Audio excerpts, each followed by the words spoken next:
A quick question as well. How busy is it in Toronto? Like just the streets? To be honest, I haven't really been outside much, so I'm not like No, the but like best indicator. But yeah, from what I've seen, it's relatively empty. Like like it's even more, driving. well, in my area, yeah. Like I've noticed a significant reduction whenever I go to the grocery store, or just like on King Street in front of my place. Yeah, okay. So it is like people here are, cognizant of what they need to do, but they're actually like, oh man. So I went to Freshco earlier, Yeah. and we were putting our stuff onto the conveyor belt to cash out and whatnot. This woman in front of us had like one thing, like one piece of produce, had a stroller, like a baby stroller, finished paying, and then just stood at the end of the conveyor belt texting for a good like Yeah. 2 to 3 minutes. I was like, yeah, what the fuck? Like, are you gonna move? I like tried to stall as much as I could, and then eventually I just had to start pushing forward to get her out of the way. Yeah, So that's whack. dumb. Yeah. Yeah, like Uh, where literally all the people in the grocery store congregate at the front, right? Like this bitch. You should have gone yeah. like crazy person mode and just yelled out social distancing.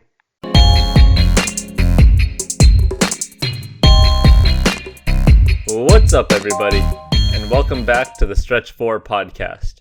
I'm your host, Peter Tran, and on the line I got my pick and pop partner, Josh Cohen. How you doing? Quarantined and in the house. My man. The ISO Raj, how you feeling today? Wow, we dropped the banger in the paint, did we? You're no longer a banger in the paint, man. You're ISO. Yeah. ISO Raj. Yeah, basically doing a lot of isolating right now for the last 10 days or so. You're happy with yourself on that one, eh? Yeah, I've been planning that So joke forced. since the last episode. I want to be upgraded. You got something good? No, you're supposed to get. You can't like name yourself. You're supposed to have a nickname or something to go along with yourself, named by somebody else. Okay, fine. We'll think of something good for you. All right. But until then, you're just a pick and pop guy. You don't like pick and pop, partner? I'm more versatile than that. No, you're not.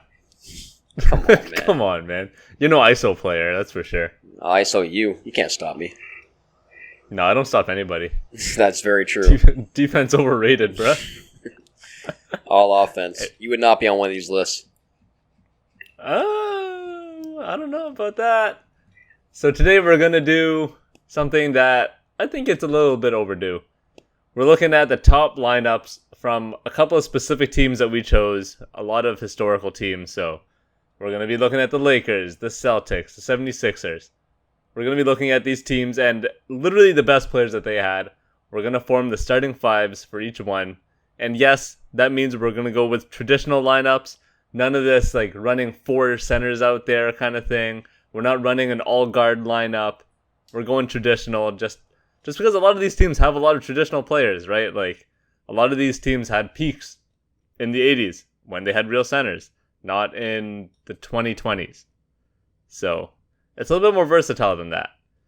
And why don't we just get us started? Josh, you got the number one pick with the Los Angeles Lakers. What you got? So to be clear, this is based on all time, obviously, in terms of the positions that these guys played also on this specific team and how they played on this specific team. So even if you have a player that only played like 3 or 4 seasons for one specific team, it's not based on their career, it's just based on one team. So for the Lakers, obviously at point guard, you got to go with Magic Johnson. He played in 9 NBA Finals, won 5 of them. He was named Finals MVP 3 times. In the years prior to Magic's arrival, the purple and gold, they were 47 and 35. Not bad, but once they acquired him, and the number one pick in 79 for Gail Goodrich, which is one of the craziest trades of all time. The Lakers won 60 games, and in Magic's rookie season, he obviously had the special game 1 of the series where he had almost a triple-double. And then in the last game, to win the finals, he obviously had a massive triple-double, scoring 42 points, having 15 rebounds and 7 assists in a game where he basically played every single position. So I don't think there's any controversy in going with Magic at the 1 for the Lakers. Number 2, I got Kobe Bryant. This, I guess, could be somewhat controversial if you're 70 or 80 years old and saw Jerry West play. No, it can't. Come on. No. Get out of here. And Jerry West, I think, was a bit more of a point than he was a shooting guard. I think the only word you can say is rings with Z's. Yes, I mean, Kobe won 5 titles. He obviously has the most points scored in a season for the Lakers. Points per game, 35 points in that one season. Points scored in a game, 81. All-time leader in games played. All-time leader in minutes played. Field goals attempted, obviously. He might be all-time in that, the way that Kobe shot the ball. And he's the all-time Lakers leader in three-point field goals made and attempted. And he's the all-time Lakers leader in points scored overall. So at the small forward position, this is one where you would think that, looking back, you would think James Worthy, right? But going a little bit further back, I put Elgin Baylor as my 3 in the all-time Lakers starting 5. He played 13 seasons. He was actually the franchise's all-time leader in points per game overall. You would think it would be Kobe, but it was actually Elgin Baylor at 27.4 points per game. He's first in total rebounds at 11,463. And he's second by far, because Kobe shot so much, at 20,171 shots overall. First in minutes per game at 40 minutes a game, and rebounds per game actually at 13.5. So he's one of the most forgotten NBA players probably in the history of basketball. Those are some 13.5? Killer stats. Yeah, that's crazy. And he also scored 71 points, in a game against future teammate Will Chamberlain. Yeah, that's a bad dude. He was a killer on the court. He never won a championship, but he made the finals a bunch of times, just like Jerry West as well. Was he on the West teams? He was on a couple of them with Will Chamberlain, but they always lost to Russell's Celtics. Yes. They had a lot of issues with that Celtics team. I guess everyone else did too. Yeah, I mean, the Celtics won, I think, 10 championships back then, if I'm not mistaken. So the 4 position is one that could be argued potentially, but the Lakers never really had like an all-time 4. But in looking back through their history throughout the 40 years, the only 2 guys that I found that had stats that sort of jumped out a little bit were obviously Pau Gasol in winning 2 titles with the Lakers, averaging 17 points and 10 rebounds. He's the guy I ultimately went with at the 4 position. And he probably should have been the 09-10 Finals MVP, especially after his big Game 7, in which Kobe shot, I think, 6 for 24 from the field in that last game. And overall, Pau Gasol was just better, I think, throughout that series. The other guy that you could potentially argue, who had around the same amount of time with the Lakers, was AC Green. He was really good on the boards, obviously, in those years with Magic and Kareem. He was the 4 for that team. A lot of people don't remember him, obviously, outside of him, keeping his virginity for 33 years at a time where Magic Johnson had a bunch of sex parties, but, to each their own. He obviously won 3 titles as a Laker, and he's top 10 in the rankings for offensive, defensive, and total rebounds in franchise history. And he put up decent numbers. He averaged 15 points, 9 boards, 94, and overall I think he was at around 11 and 8. So ultimately I went with Pau Gasol there, but, AC Green does have some longevity there and playing more years for the Lakers. And was AC Green like the 3rd or 4th option on that team? He must have been, right? He was basically the garbage man. If you remember Kurt Rambis, they sort of played the same type of role, except AC Green was a bit more offensively gifted, I guess you could say. Even though he wasn't that good, he could hit at like a 15, 18-foot shot, so he would provide some spacing for Kareem and Magic. But ultimately, he was just a guy that would set screens and just do a lot of the dirty work. Sort of like, the Davis brothers for Indiana, going back in, the 2000s. And then the center position, I think, is the big one that we can talk about. So I went with Kareem Abdul-Jabbar at center over Shaq, just because, again, going back to longevity. In this case, I chose Kareem because he played 14 years overall. He averaged 22 points per game. He averaged over 20 points per game in 11 of those seasons. He obviously won 5 titles with the Lakers. He had 3 MVPs, 6 overall. In 4 years, actually. So 3 MVPs in 4 years in the 80s. And then during his 14 seasons in LA, he put up, the 22 points, obviously. He ranks first in offensive rebounds, defensive rebounds, and blocks. And he ranks second in games and minutes played. and he's the franchise's third leading scorer. So, would you guys take Shaq over Kareem? No, I think I would take Kareem, just because he's done it for a longer period. Shaq's obviously, I think, the more dominant player if I had one season, just because he was, like, when he was on, he was unguardable and he was a force. But what Kareem did with the Lakers, I think, is just a bigger display of work compared to Shaq. How many MVPs did Kareem have? Overall, he had 6, I believe. And do you remember how many Shaq had with the Lakers? Sorry. I think Shaq only had 1.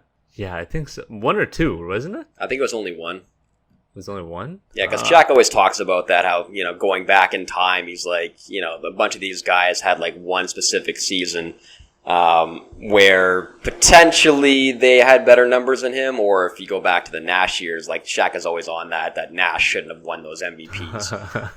But, Shaq missed a bunch of games back then, too. Dr. O'Neill. Yes, sir. Do you want to hold the seat? Don't touch the thumbs. All right. What seems to be your overriding concern today? What is your issue? What would you like to get off your chest? It was this little good-looking David Beckham little guy running around like a gnat, just passing the ball to people and doing this and doing that. He scored every now and then, but he would always beat me out in the MVP voting. And I'm averaging 28-15 without the free throws. Do you not? And I'm going to the finals every year. Do you not feel that Steve Nash deserved the award at all? There's not a part of you that says, yes, Steve Nash deserved the award for the following reasons. Maybe once, but not twice over the diesel. Twice, 2 times in a row. He got 2, I got 1, Kobe got 1. Something wrong with that picture. Whatever camera you're using, throw it away. Get a new camera. Anything else you need to get off your chest at this point? No, I'm just, I'm mad I wasn't on Dream Team 1. Mm-hmm. I'm mad they started the Hacker Shack. Are you really? Because you've always said that just proves that they're losers or they don't know how to play the game. That is true, but I wasn't born with the gifts that Reggie and Isaiah and D. Scott were born with. I wasn't born with the shooting touch. I was born with the So bully. are you bitter about that as well? Yeah, I'm bitter about that. I'm mad about... I'm mad about, what else? I'm mad about Pat Riley used to practice me 5 hours a day. I'm mad Phil Jackson used to come in with something called sage that smelled like weed to me. Not that I know what weed smells like. He used to come in every day and just meditate. I'm mad about a lot of it. Yeah, I think at their peak, I might actually take Shaq over Kareem, but during their time with the Lakers, it had to be Kareem, right? 3 MVPs, obviously, was a lot longer. Shaq always felt like he could have done a bit more. Like, as blasphemous as that sounds to say, I always felt like Shaq left something on the table every time, right? Like, remember when he said that he got hurt on company time, so he was going to have surgery on company time? Yeah. A lot of little things like that where you know that he can do just a bit more and still be like the dominant player, but he just refused to do it. Yeah, I think with Shaq as well too, like had he played for the Lakers for 9 or 10 years, I think we would have seen more championships, more dominating stats, like a huge force. And the fact that he was on the Lakers for, I believe, 6 years? 8. 8. And obviously they had a three-peat, and he was a dominant player while he was there. But I think if his body of work was a bit longer, like more than 10, probably 11, 12, 13 years with one team, that's where you really can see how effective he was and look at his stats on the Lakers. One interesting stat I found while researching this, in the 2000 playoffs, obviously, a lot of people claim that Shaq was a little bit out of shape, but he actually logged 1,000 playoff minutes, and that feat has only been accomplished by 6 times overall in 59 years. And surprisingly, Kobe was not one of those guys that logged that many minutes in the playoffs, which was sort of surprising for me. Is LeBron?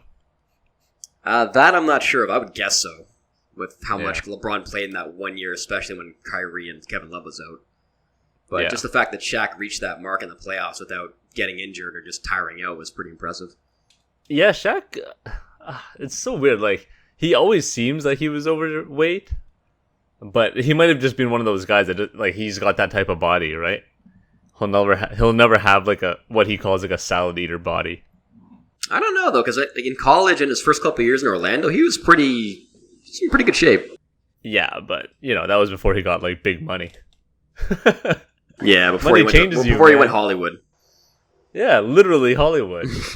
As soon as he got to LA, man, that's when you saw real Shaq come out, like the Entertainer Shaq.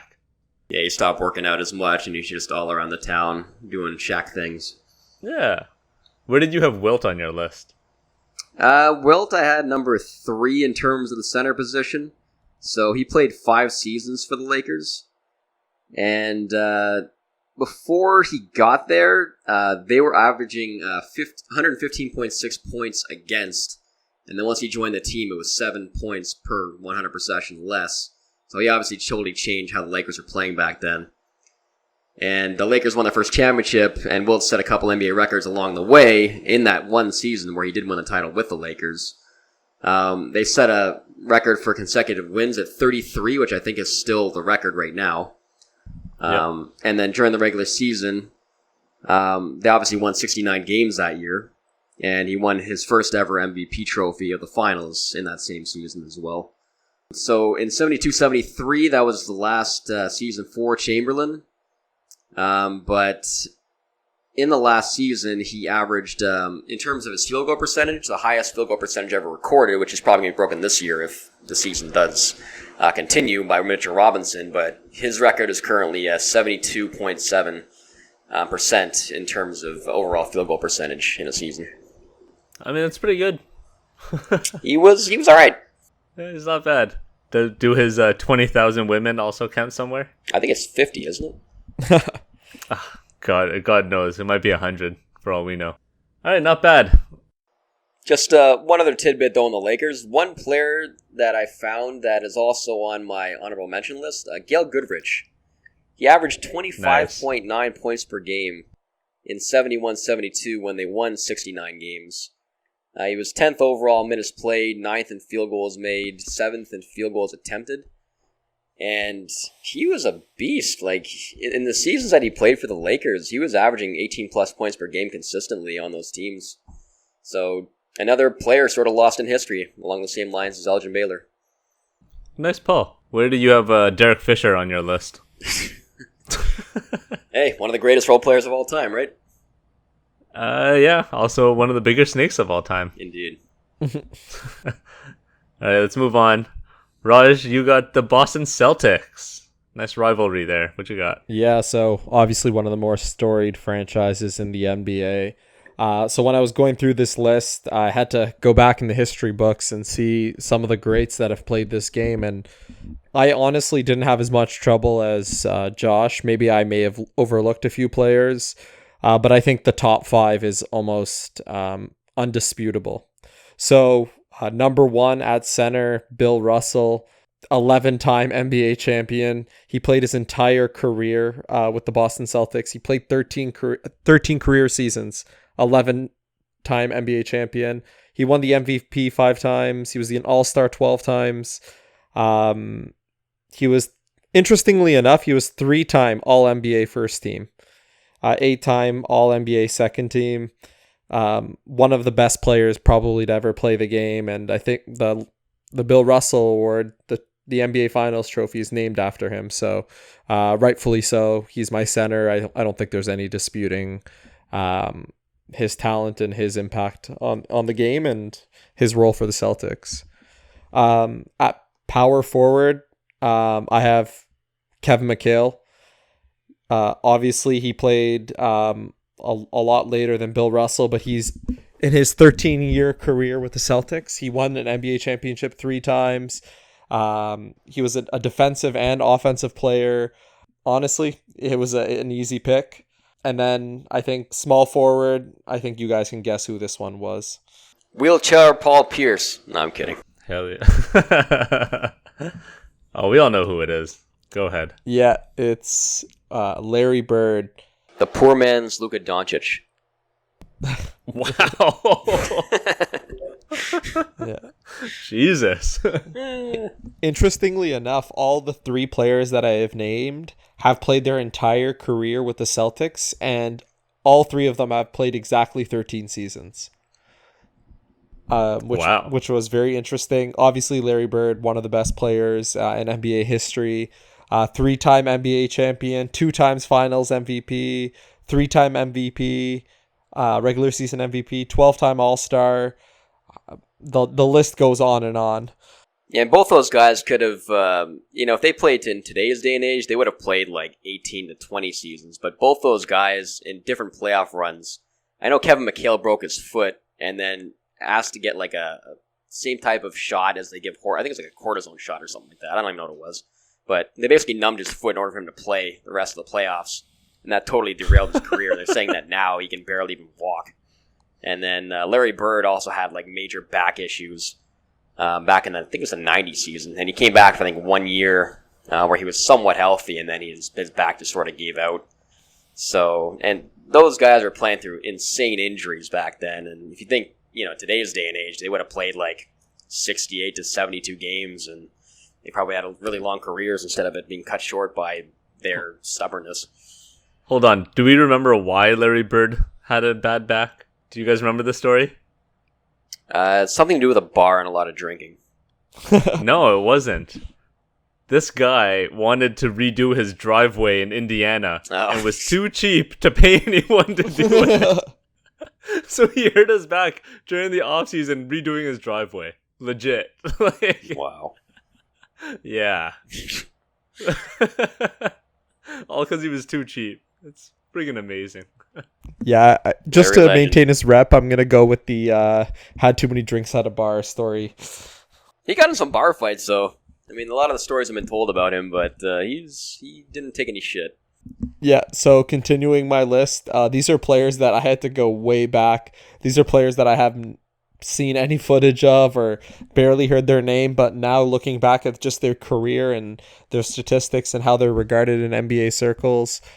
So for point guard, I have Bob Cousy. He was a 6-time NBA champion. He played most of his career with the Boston Celtics. He also played 13 seasons with the Celtics, but he ended up returning to play for the Cincinnati Royals for 1 year. So that ruined the perfect streak of players that played 13 seasons only with the Celtics.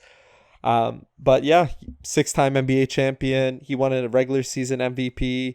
In all 13 years of the regular season, he was an all-star, and he was 10-time All-NBA first team, which I think is outrageous. And just goes to show how watered down the league was back. This guy shot 37.5% from the field overall in his career.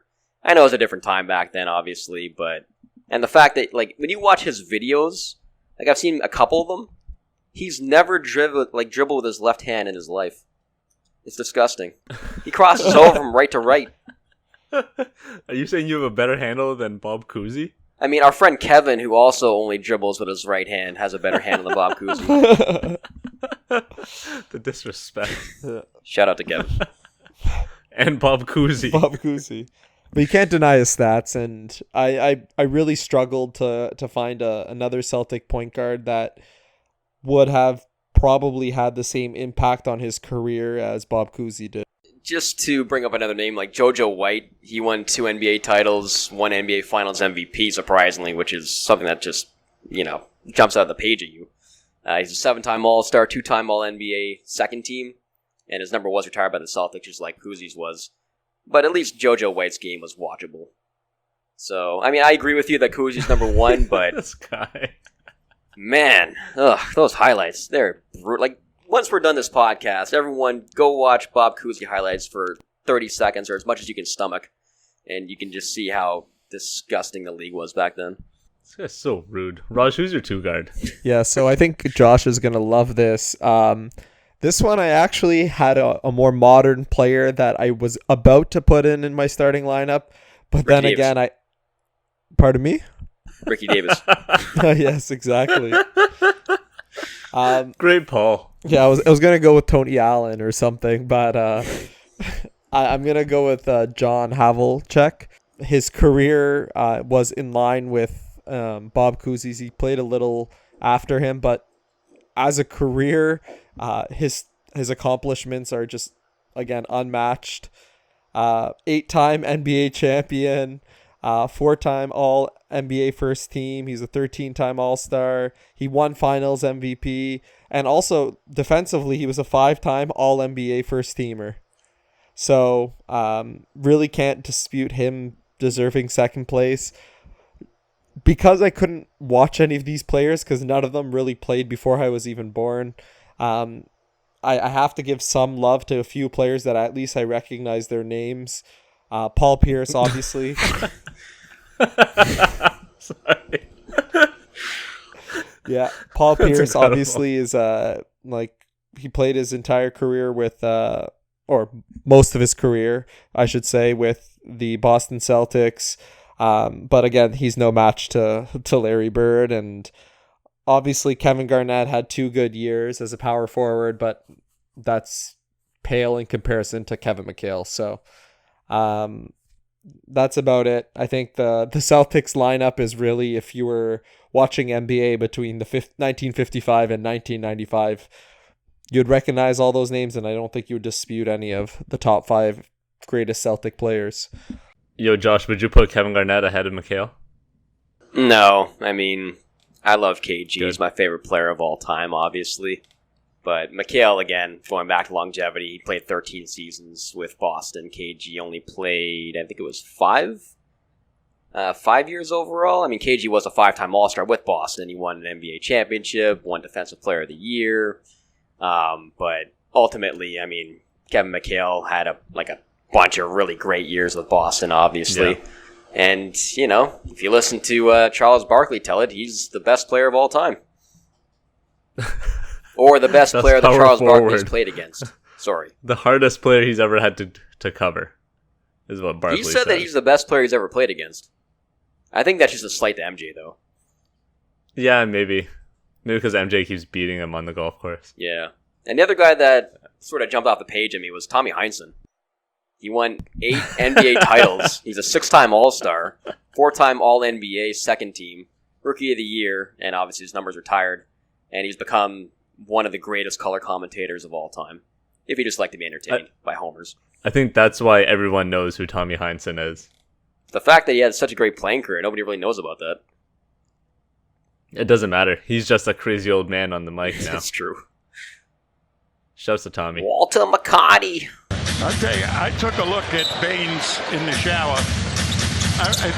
He looks like all of Australia. He is really put together. Look at this. Also shouts to Walter McCarty. All right, moving on. I drew the Portland Trailblazers. More, I guess, contemporary players, if you really think about it. We're going to start off at the 5. You got your boy, Josh, Bill Walton. Yes, the greatest color commentator of all time. This is the day that we thank Michelangelo. Michelangelo, this is the day he died in 1564. Oh my gosh.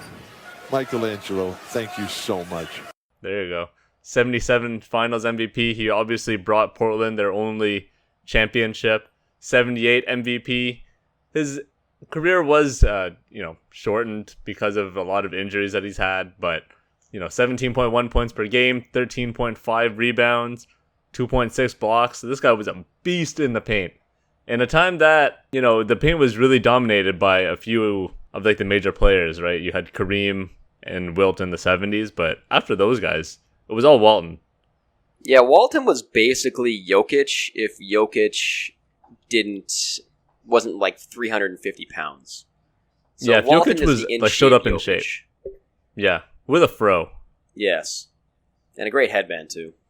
Yeah, so picture Will Ferrell in semi-pro, but good. Like, really good.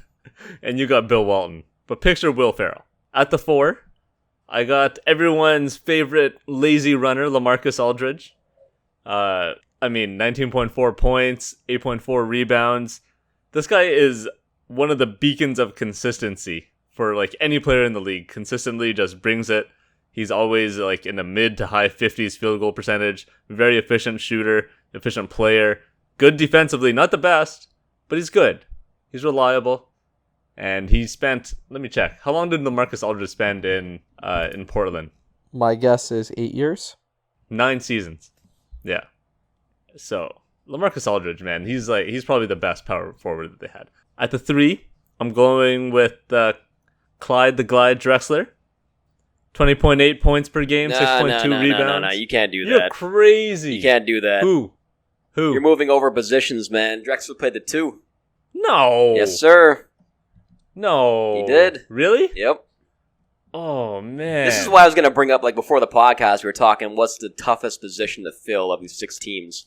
And for me, it was Portland a small forward. Because there's not a lot of guys there that really made a huge impact for more than 5 Kersey, seasons. let's go. Jerome Kersey, you got upgraded, my man. Enjoy. I had Scottie Pippen, actually. No, why? He played 4 seasons there, and they had their most successful run since the Walton days with him in the fold, and they probably should have won the championship that year if it wasn't for that 4th quarter in LA where, in the end, Kobe threw that alley-oop to Shaq, and they won Game 7 against Portland. That team was stacked. You mean Scotty choked? I mean, Come on. he had a couple bad moments in that game. Nah, man. I'm going Jerome Kersey. He was there for 9 years. Highest season average was like 20 points per game. I don't know, man. That really threw me off. I always thought that Drexler was a 3. No, Drexler was a 2. Yeah, now you say it. That's really throwing me off. Okay, so at the 2, would you have Drexler or Brandon Roy? Drexler for sure. Really? Roy was what could have been. Yeah. Yeah, like Roy could have Roy, definitely surpassed him within a couple of years if he was able to stay healthy because he was just a monster. But overall, I think Drexler, you could make the case that he's the best Blazer of all time. Yeah. Yeah, you're right. Once again, longevity, right? Like he was consistently great in the seasons that he was there, and then he got traded to Houston where he was still great. Still great. I don't know if he was still great in Houston, but he was great in Portland. No, he was great in 12 Houston seasons. too. It's just people remember him less fondly because Jordan always destroyed him in the playoffs. But Jordan destroyed everybody in the playoffs. You're going to downgrade Gary Payton and Sean Kemp too, and all the guy like John Stockton, Karl Malone. It's not their fault. MJ was just better. You ask Isaiah Thomas, and he'll tell you Karl Malone was Utah's downfall. How about that? All right, so Drexler, 12 seasons in Portland, 20.8 points. You're looking at 6.2 rebounds, 5.7 assists. He basically did everything for this team. He carried them for 12 seasons, right? Like you said, got to the finals with the Bulls a couple of times. Once, I think? With Houston? No, with Portland. Oh, with Portland, it was once, I believe. They got once, right? Yeah, they played MJ. Yeah, and you're right. MJ just did his thing on them, but Drexler at the 2. And then at the 1, you got Video Game Dame, no doubt. We all know it. We all know Dame's resume. Do I really need to go through this? One of the best point guards in the league right now, multiple game-winning shots in the playoffs. Obviously carries the load for his team right now, and basically since he came into the league, he was carrying that team. I don't really know what else to say about Dame. Everyone knows his resume. There's no point in going through this. Yeah, I like your list. I think you pretty much hit the nail on the head, and especially if you move Drexler at the 2, that the big weakness in the team is they never really had a 3, which is funny because even now as their roster in 2020, they're also missing that key wing player. That's true. Yeah, I think the only position you could potentially argue is if you go back in time and you look at what Maurice Lucas did for the team. He played power forward for the Blazers during the Walton years, and he was huge in the series, or I guess the playoffs throughout, I think it's the 77 season. He averaged 20 points and 11 rebounds, and, during the 3-year run, he was big for that team, obviously, as their second guy, in the paint. And plus, I just don't like LaMarcus, so I would put Lucas over either Lucas or Sheed. I like Sheed, too. Yeah, I had Sheed on my list as an honorable mention. Obviously, you got he doesn't qualify, but Arvydas Sabonis is one of the best Blazers during his peak because he came in late as hell. Yeah, he was my backup center on the list. Yeah, Terry Porter, backup point guard. Yep. Shouts to CJ McCollum, probably I guess at this point the 3rd best shooting guard that they've had. I think ultimately, the run that Dame's on, he's probably going to be considered the best Blazer of all time once it's all said and done. Yeah, pretty much. I mean, if he gets anywhere close to the finals, then easily the best Blazer of all time. Well, he's already made a conference final, so I think that's enough.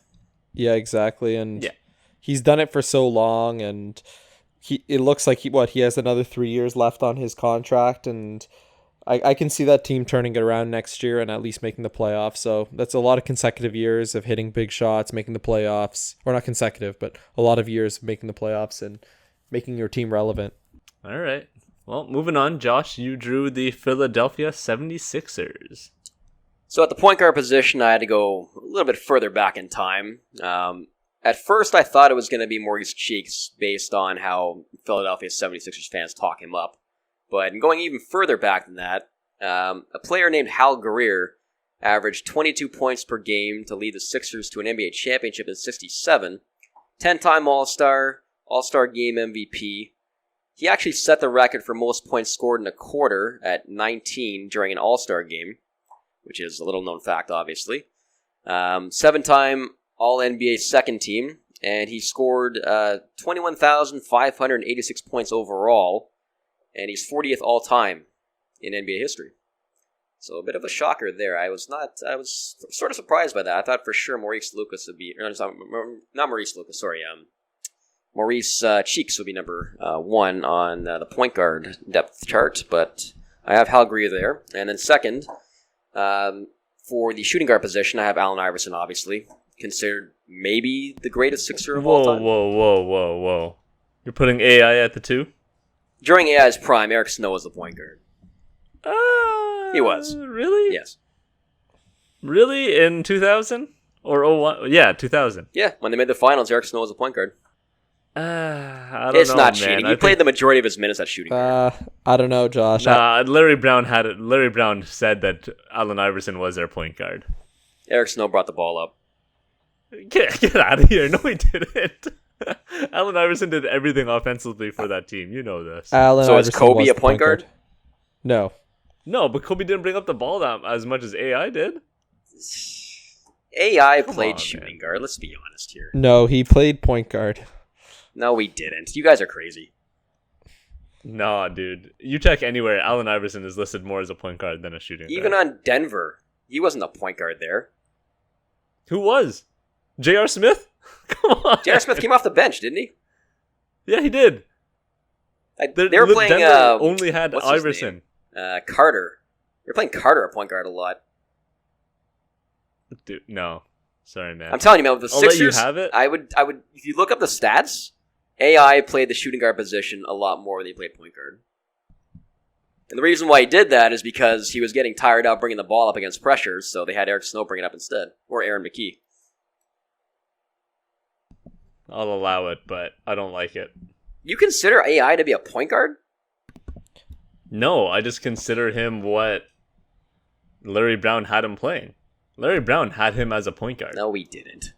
Yes, he did. Oh. All right, whatever. Even Kevin Ollie was bringing the ball up with AI. I mean, AI would be the first pass in the offense, obviously. He'd handle it from, second 18 on the shot clock down, but he didn't really bring the ball up that much as part of the starting lineup anyway. Whatever you say, Josh. All right, moving on. So in 2001, he averaged 31 points per game and 2.5 steals en route to winning his first MVP award, first and only, I believe. Rookie of the Year, one-time MVP, obviously, 6-time All-Star, and 7-time All-NBA.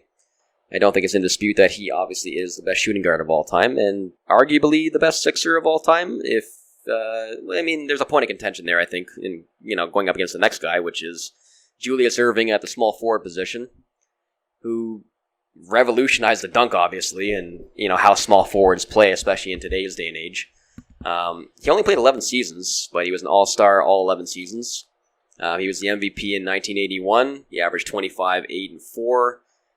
He won one NBA championship. At power forward, I have Charles Barkley. He only played, I think, 6 seasons for Philly, but he was obviously an all-star in all 6. He actually has the record for a few different things. So he has the most offensive rebounds in a half at 13, most offensive rebounds in a quarter at 11, and most free throws attempted in the 7-game series, which was interesting. He had 100 overall in the 1986 series against the Bucks. And how bad was he shooting, though? If you're going to foul a guy 50 times in a series, that's what? 7 a game? Yeah, 7 or more, right? So... Yeah, I mean, and the weirdest thing is in the same series, he's actually averaged the most turnovers in a 7-game series in the exact same series against the Bucks at 37, which is pretty amazing. And then at the center position, I have Moses Malone. So he won MVP in 79 and 82 with Houston. Then he got traded to the 76ers, where he won his second consecutive MVP in 83. And he led the Sixers to 65 wins. And then he basically rampaged through the playoffs. They went 12-1. And during that run, a reporter asked him how the team would do. And Moses Malone wasn't really known for being a talker. And he gave a I guess you call it 3-word response. He said, faux, which is something that he's become, synonymous for. In that he basically said they're going to sweep the playoffs, but they ended up losing the one game. And then in his 4 seasons for the Sixers, he basically accomplished everything. He had 24 points per game, 13 rebounds, and then he had 4 straight All-Star appearances. So do you guys have any points of contention with my starting 5? Would you? The issue would be whether you have Moses Malone or Wilt Chamberlain at the 5, right? Yeah, that was my only point of contention, really, was, Chamberlain technically only played 3 seasons with Philadelphia.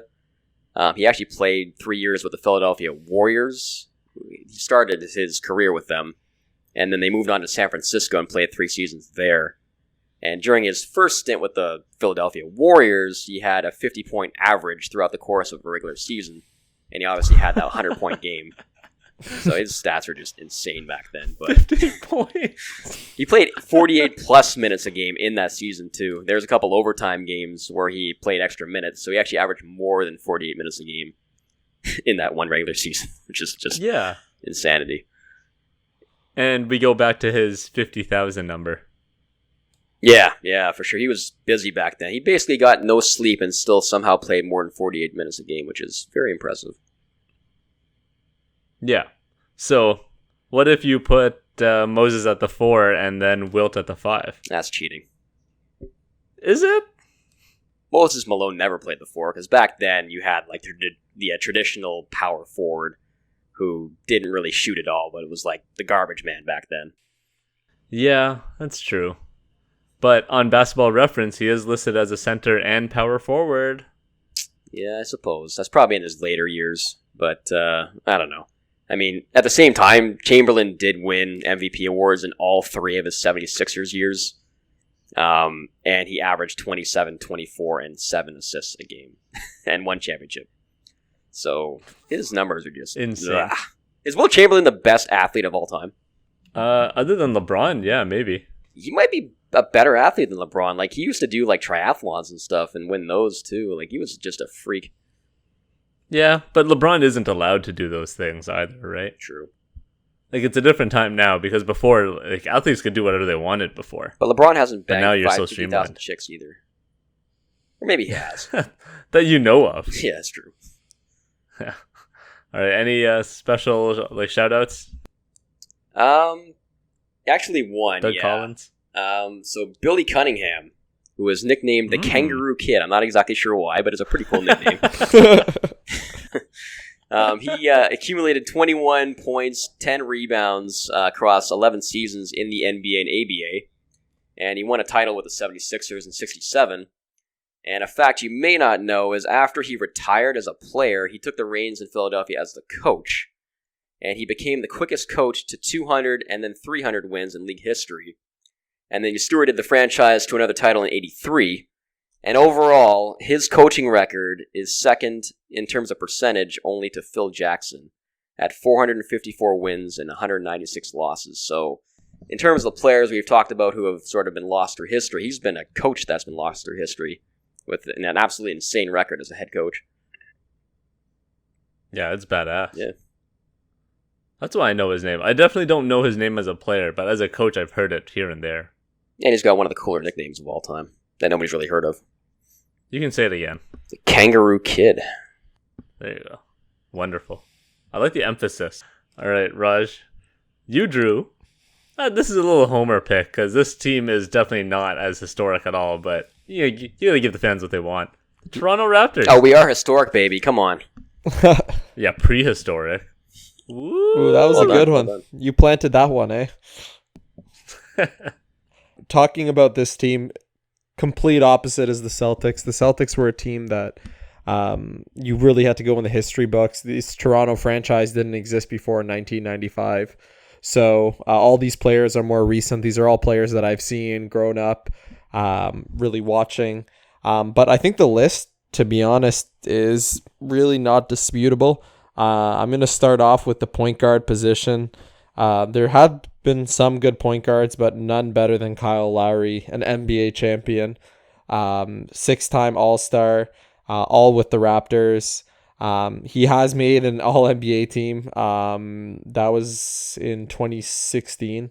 That was the third team All-NBA team.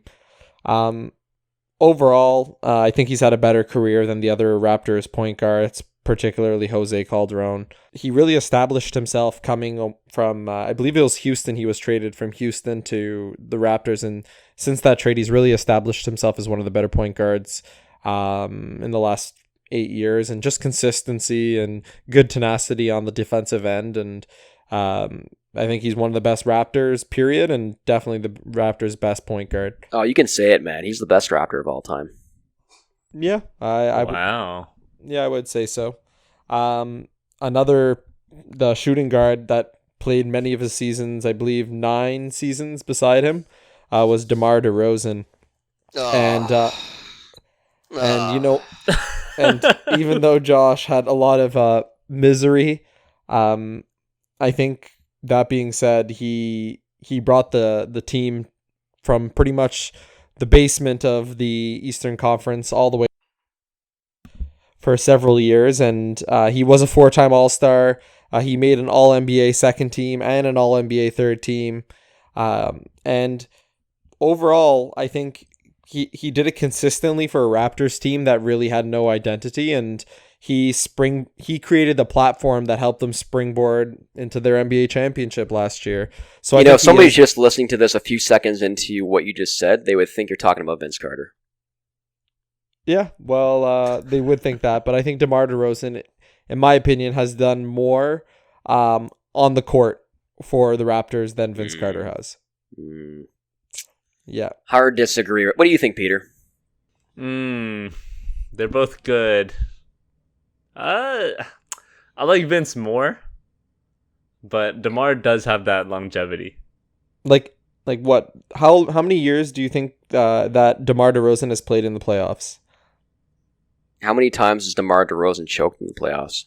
Probably the exact same amount. A lot, yeah, definitely. I'm not disputing that, but he still brought them there though. Like DeMar literally brought your team out of what you've said is purgatory. Yeah, and he put them on the treadmill until Kawhi saved them. Yeah, but the treadmill is better than purgatory, no? I suppose. I was pretty disappointed during that time frame that the tickets went up as much as they did. So, I mean, at least we got some playoff games. Yeah. But still, Vince Carter is definitely the number one shooting guard for the Raptors. Yeah. In my opinion. I would put Vince there too, but no. I can see the argument for DeMar. Like Vince Carter overall as a player, for sure. I'm not disputing that, but for what he did for the Raptors, I think DeMar DeRozan did more on the court for the Raptors. Vince Carter obviously established them as a brand, and obviously winning the dunk contest was huge, but he played, I believe, 6 years for the Raptors, and he brought them to the playoffs how many times? Twice. And I think even in that situation, like, he's also known for, like, according to the Raptors fans, as someone who almost quit on his team until he was brought back as a hero, because I guess the whole story came out with how the management was handling that situation and how he really didn't want to leave. But Vince Carter was always like a what if story, kind of like, obviously to a lesser degree than Brandon Roy, but his name and his brand were created here, but he didn't have most of his success for the Raptors. Yeah, I'm not going to lie. This is my least favorite argument of all time, and I feel like I need to take a shower after this in defending Vince Carter. But yeah, let's move on. We know the arguments. I hate them both. Yeah. Well, this one Let's put Alvin Williams there instead. Jesus. Put Mo Pete on. Come on. Yeah, that's honorable mention, but he's not of the same quality. Easy pick for a small forward. This just shows how young the Raptors franchise is, but Kawhi Leonard has been the Raptors' greatest small forward in his 1 year, brought them an NBA championship, was a beast on both the offensive and defensive end, the only reason they really won. So easy small forward pick. And then power forward, I think this is the debate when you said Kyle Lowry is the greatest Raptor. I think in the power forward position, I would go with Chris Bosh. I think Chris Bosh probably is in that conversation with Kyle Lowry as the best player.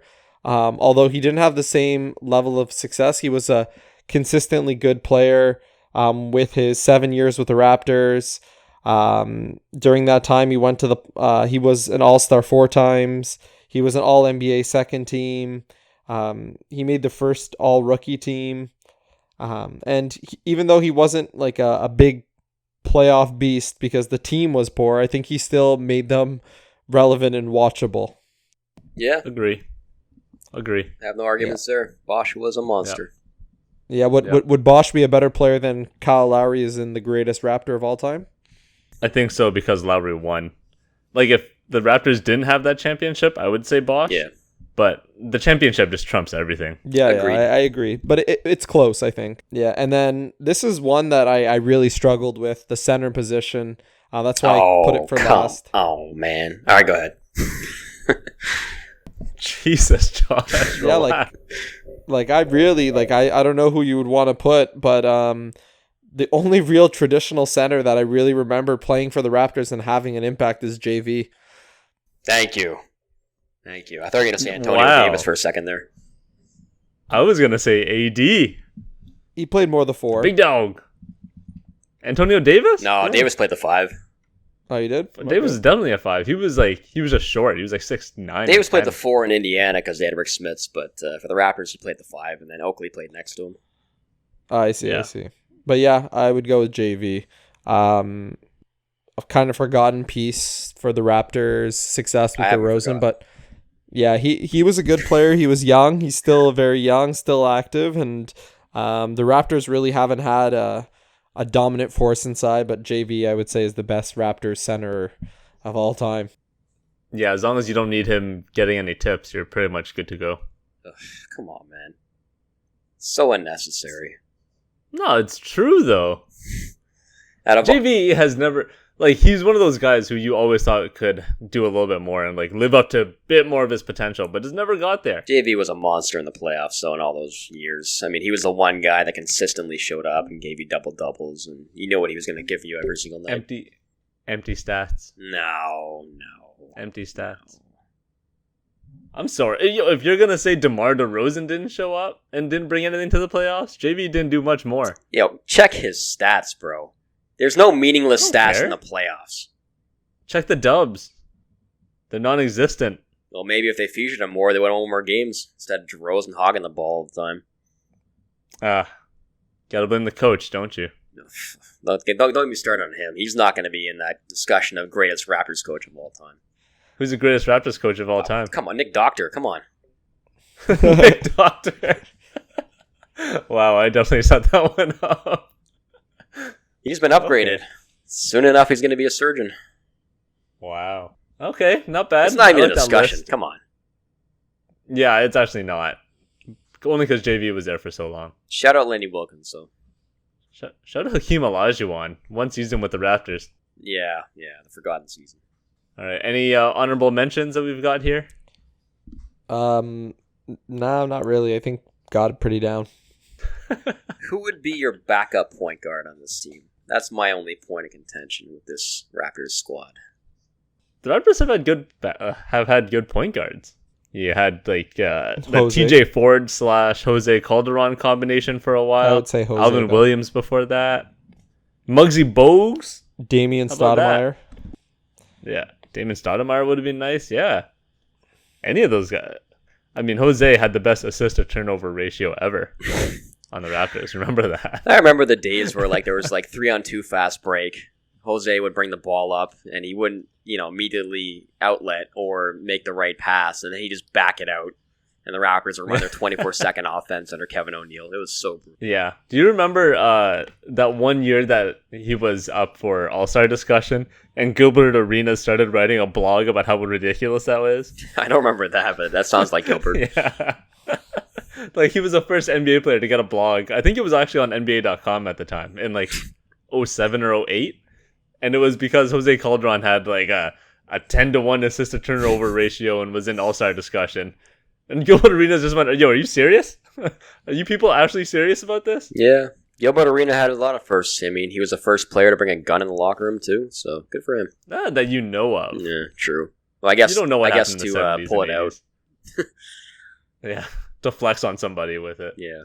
All right, I'm taking out the last team here. We got ourselves the Houston Rockets. So obviously at the 5, we're going with the best Houston Rockets player of all time. Multiple-time champion, Hakeem Olajuwon. 17 seasons, 22.5 points per game, 8 boards, 3.2 blocks, multiple games with quadruple doubles.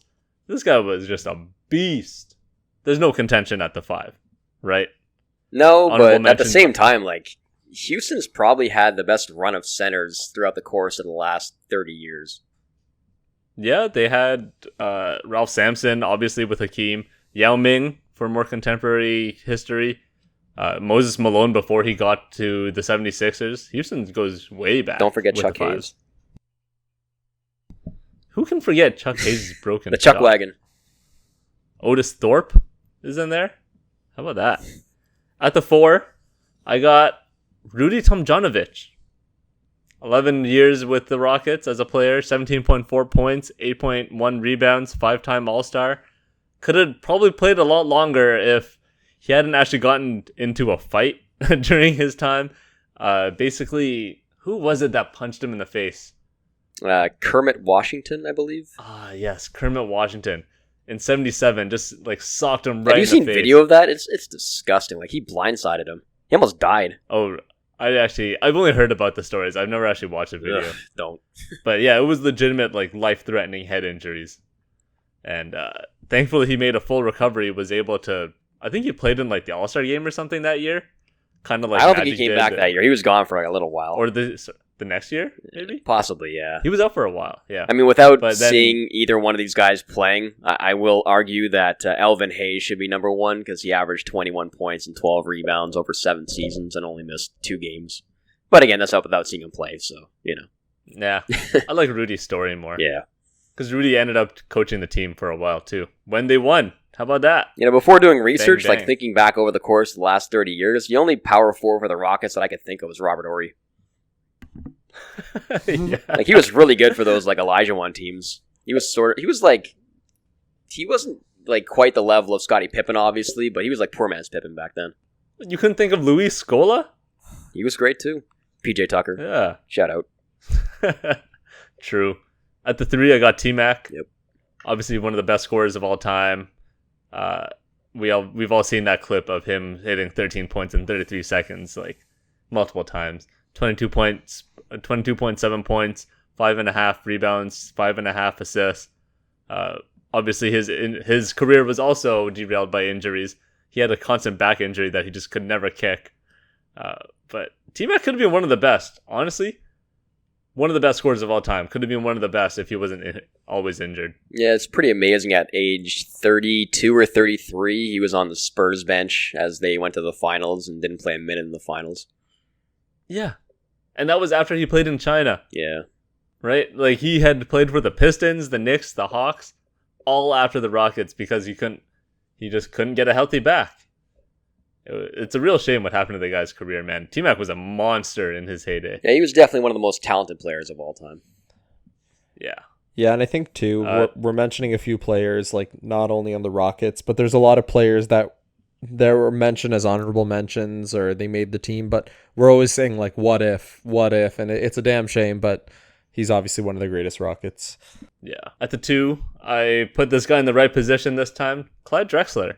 He was traded to the Rockets in 95, just in time to rejoin his college teammate, Hakeem. They both went to the University of Houston. Won the championship with them in 95, played 4 more years with the team. He was there when Barkley and Pippen came around, and they had, like, that team of old guys, basically. But otherwise, like 19 points, 6.1 rebounds, 5.5 assists. Again, just like an all-around jack of all trades kind of player. Just one of those guys, man. The two-guard in position in the 90s was just insane. Like every good team had to have a good two-guard. Yeah. Very impressive. It's today's point guard position. Yeah. And then rounding it out at the point guard, I hate to say it, but James Harden. Unfortunately. Yeah, 29.6 points per game, 6 rebounds, 7.7 assists per game. This dude has revolutionized the game in so many ways. Like, we can't even count. So many bad all ways. His travels are legit. His step back. The step back is actually really nice. No, it's Let's not. be real. His step back is 4 it steps. Sometimes it's 3. Give it to him that. And his foul hunting. Yeah, but he still revolutionized the position, and he is the point guard for this team.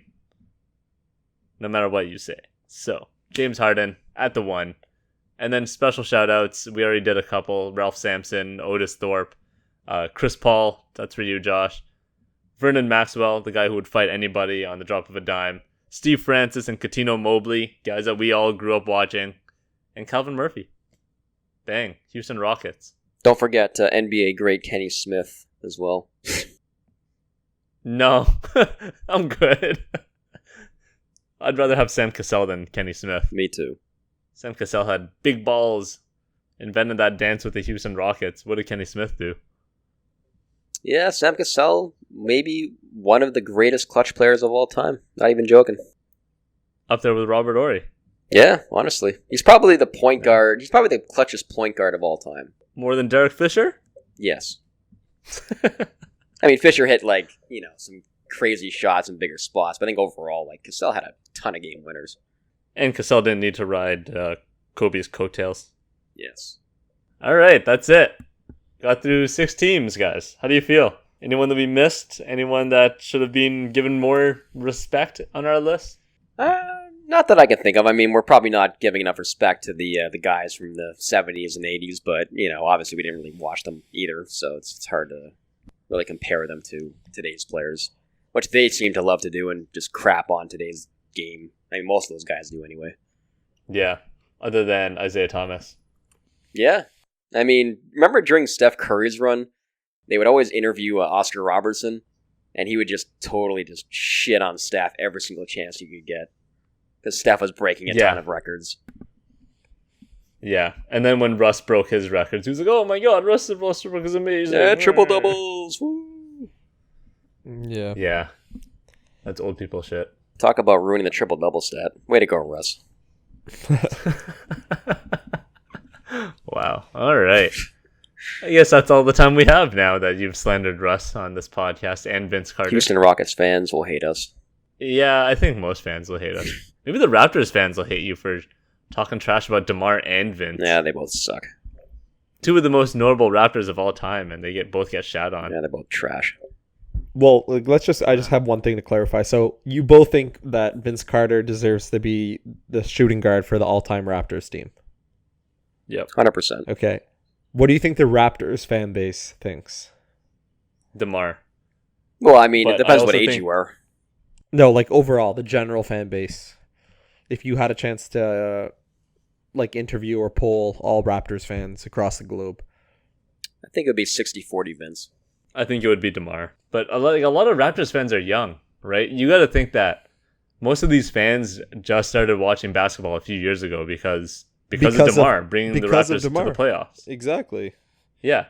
But that doesn't mean that they understand history better. Hopefully they didn't pattern their game after him. Ugh. A lot of them would. That's the issue. Right? But then you get a lot of guys, if you're going to take that approach, Raj, then you're going to see a lot of older players being overlooked. Yeah, no, right?